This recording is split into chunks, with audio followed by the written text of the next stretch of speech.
Have you ever thought how many people don't have anything to eat daily? If we check the numbers and analyze, it's even worse. We could find out that a country like Colombia has more than 4 million who are in such a state of multidimensional poverty. But what's multidimensional poverty? It's an indicator which analyzes and then identify every kind of flux at home. That includes analyzing stuff like health, education, and life quality. Therefore, anyone who is in multidimensional poverty doesn't have most of the things that a human being needs to survive. In other words, they don't have access to alimentation, nor health service, nor right to having a place to live, no blanket to cover themselves, and evidently nothing to eat at all. All of this without saying that there are 16,400,000 poor people in the country. But now, what's a poor home in Colombia?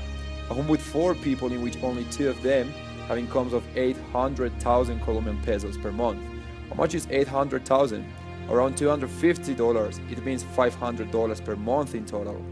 $125 per month, $17 per day. 17 per day for 4 people means that with 4.5 American dollars, they must cover all the expenses such food, transport, education, and so on. A regular lunch in Colombia is around $3 without taking into account breakfast nor lunch.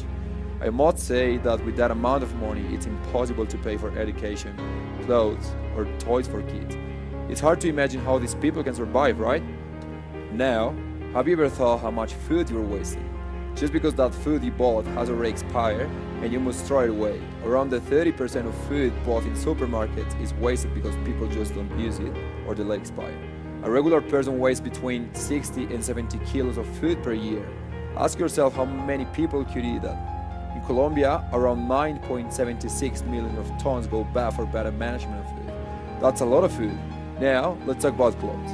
Just in a city like Bogota, which is the capital, around 300 and 600 tons of clothes are thrown away daily. Yeah, you're listening right, daily. Now, just imagine how many toys, books, blankets, and every sort of stuff that some people are wishing and praying for just end up in the rubbish or just saved in a closet. Thousands of people in poverty in this country might be able to survive with what we call wasted food. So the question is, why does it end up in the rubbish after all? There is no real recollection and distribution process just because we don't have time to donate things that we don't use. But we're not here to judge because you don't do it. We all have something going on in our lives and it goes by without having time to help each other. So, we want to use technology to stop turning things we don't need into rubbish. With an easy click, you're gonna get to give those things you don't need anymore to someone who might use it. Imagine an app that by scanning your bill after shopping will let you know when an element is about to expire. So you can decide either you throw it away or you give it to someone who actually needs it. Imagine giving those books, blankets, or clothes to someone who can't afford it by easily clicking in the app. You're at one click to turn wastes into life quality for someone else.